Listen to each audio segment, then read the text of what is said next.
Baik, kita lanjut ke kedudukan lembaga pembiayaan. Istilah lembaga keuangan ini digunakan sebagai padanan dari bahasa Inggris yaitu financial institution. Lembaga keuangan ini merupakan badan usaha yang mempunyai kekayaan dalam bentuk aset keuangan.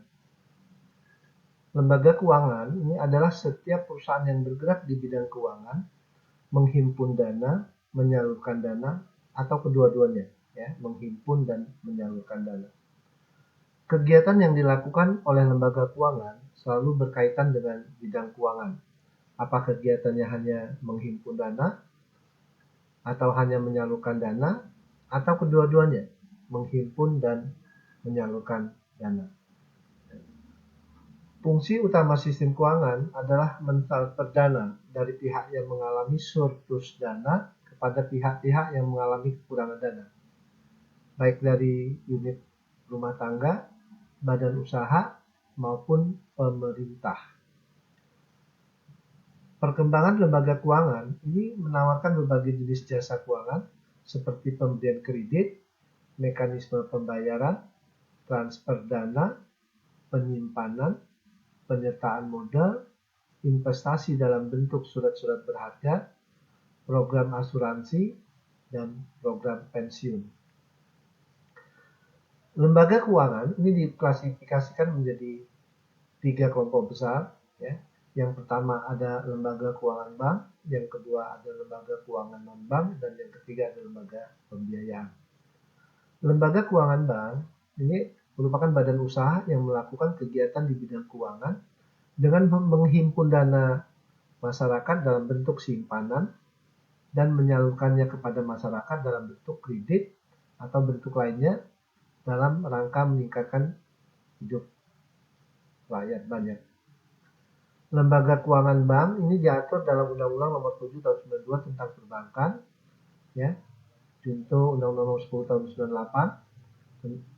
98, penyempurnaan dari Undang-Undang Nomor 7 Tahun 92, dan Undang-Undang Nomor 2 Tahun 2004 tentang perubahan dari Undang-Undang Nomor 23 Tahun 1999 tentang Bank Indonesia.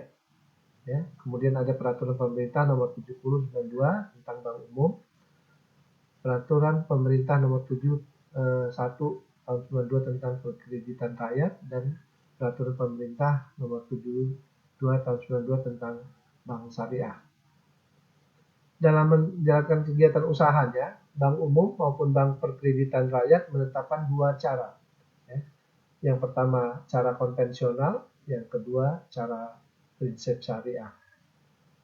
Cara konvensional artinya menjalankan usaha di bidang jasa perbankan menurut cara yang lazim atau biasa dengan memperoleh keuntungan berupa bunga atau laba.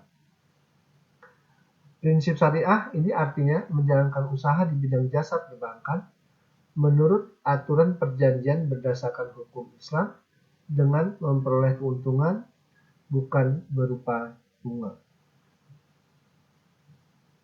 Yang kedua adalah lembaga keuangan bukan bank.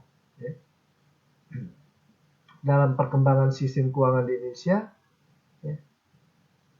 pernah dikenal lembaga keuangan yang disebut lembaga keuangan bukan bank, atau non-bank financial institution.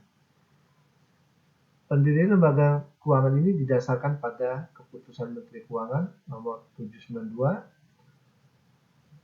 garis miring MK garis miring 4 garis miring 12 garis 70 tanggal 7 Desember 1970 yang kemudian diubah dan ditambah dengan Keputusan Menteri Keuangan Nomor 38 ya, tanggal 18 Januari 1972. Lembaga keuangan bukan bank ini merupakan badan usaha yang melakukan kegiatan di bidang keuangan yang secara langsung atau tidak langsung menghimpun dana dengan jalan mengeluarkan surat berharga dan menyalurkannya ke dalam masyarakat guna membiayai investasi perusahaan. Bidang usaha dalam keuangan bukan bank ini antara lain misalnya asuransi, pegadaian, dana pensiun, reksadana, dan bursa efek. Usaha perasuransian di Indonesia ini diatur dalam Undang-Undang Nomor 2 Tahun 92 tentang usaha perasuransian. Jenis usaha perasuransian yang diatur ya, digolongkan menjadi dua. Ada usaha asuransi yang terdiri atas asuransi kerugian, asuransi jiwa, asuransi sosial, dan reasuransi. Dan yang kedua ada usaha penunjang asuransi yang terdiri atas pialang asuransi, pialang reasuransi, penilai kerugian, ada konsultan aktuaria, dan agen asuransi. Perseroan pegadaian, ya, ini kegiatan yang dilakukan yang meliputi menyalurkan uang pinjaman kepada masyarakat berdasarkan hukum gadai, ya, kemudian menerima jasa taksiran bagi masyarakat yang ingin mengetahui besarnya nilai real barang miliknya, ya, misalnya kain akan dinilai berapa harganya, kemudian menerima jasa penitipan bagi masyarakat yang akan menitipkan barang-barangnya, kemudian bekerja sama dengan pihak ketiga dalam memanfaatkan aset perusahaan dalam bisnis properti seperti dalam pembangunan gedung dengan sistem BOT, ya, Bill of Rate and Transfer. Dan yang berikutnya ada kredit pegawai, yaitu kredit yang diberikan kepada pegawai yang berpenghasilan tetap. Kemudian ada dana pensiun, ya. Ini merupakan salah satu alternatif untuk memberikan jaminan kesejahteraan kepada karyawan. Dasar hukumnya adalah Undang-Undang Nomor 11 Tahun 92 tentang dana pensiun.